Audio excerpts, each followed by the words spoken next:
Hello বন্ধুরা, তোমরা সবাই কেমন আছো? আশা করছি সবাই ভালো আছো। আজ তোমাদের সাথে আবারও একটা নতুন রেসিপি নিয়ে চলে এসেছি। দেখো, কিছু পরিমাণ আমকে কেটে ভালোভাবে ধুয়ে নিচ্ছি। এবার একটা কড়াইয়ের মধ্যে এই আমের টুকরোগুলো দিয়ে সামান্য পরিমাণে জল দিয়ে দিলাম। খুব বেশি জল কিন্তু দেব না।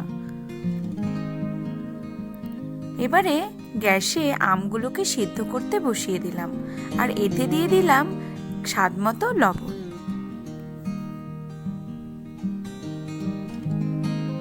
আমগুলোকে ভালোভাবে ফুটিয়ে নেব এবং অনেকটা পরিমাণ গলিয়ে নেব, যাতে পেস্ট ভালোভাবে তৈরি হয়ে যায়।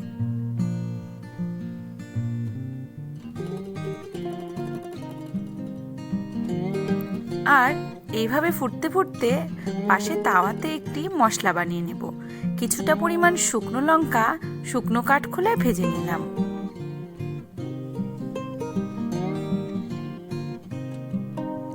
আর সাথে কিছুটা পরিমাণ মৌরিকেও এইভাবে ভেজে নিলাম। আর এই দুটো মশলাকে আমি ভালোভাবে গুঁড়ো করে নিয়েছি। দেখো, আমটা সিদ্ধ হয়ে গিয়েছে। এবার একটা হাতা আর ছেঁকনির সাহায্যে ভালোভাবে পিউরিটাকে ছেঁকে নিলাম। তোমরা চাইলে মিক্সিও ব্যবহার করতে পারো। দেখো কি সুন্দর একটা পিউরি তৈরি হয়ে গিয়েছে। আবার এটাকে কড়াইয়ে ঢেলে নিলাম আর গ্যাসটা জ্বালিয়ে এর মধ্যে দিয়ে দিলাম স্বাদমতো চিনি। আমি একটু টকটা বেশি পছন্দ করি, তাই আমি চিনিটা একটু কম পরিমাণ দিয়েছি। তোমাদের যদি কারো মিষ্টি পছন্দ হয় তাহলে আরেকটু পরিমাণ চিনি অ্যাড করতেই পারো।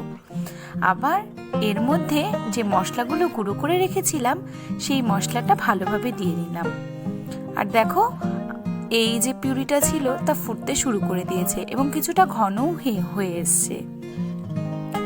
এবারে 3-4টে স্টিলের পাত্রের মধ্যে আমি সাদা তেল মেখে নিলাম, যাতে পিউরিটা যখন শুকিয়ে যাবে থালার গায়ে আটকে না যায়। এইভাবে ঢেলে নিয়ে ভালো করে সমান করে প্রত্যেকটা থালায় ঢেলে নিলাম। এবারে এটাকে কিছুদিনের জন্য রোদে শুকিয়ে নিলাম। কড়া রোদ থাকলে 2 দিনের মধ্যেই কিন্তু এই আমসত্ত্বগুলো তৈরি হয়ে যাবে। দেখো, 2 দিন পরে আমসত্ত্বটা কি সুন্দর তৈরি হয়ে গিয়েছে। আর দেখো, ছোট ছোট করে কেটে আমি কি সুন্দর তুলে নিলাম। দেখো, এইভাবে উঠেও যাচ্ছে। তোমরা নিজেরাই বুঝে যাবে যে এটা যখন উঠতে শুরু করবে তখন বুঝে যাবে এটা হয়ে গিয়েছে। এভাবে আমি প্রত্যেকটা থালা থেকে আমসত্ত্বগুলোকে তুলে নিলাম। আর এটা কিন্তু অনেক দিন বাড়িতে রেখে খাওয়াও যাবে, কারণ এটা রোদে শুকিয়ে বানানো। এই দেখো কতটা সুন্দর হয়েছে আমসত্ত্বগুলো। এবারে আমি একটা ছোট্ট প্লেটে কেটে ডিজাইন করে নিলাম। তোমাদের সবার রেসিপিটি কেমন লাগলো অবশ্যই জানিও কিন্তু।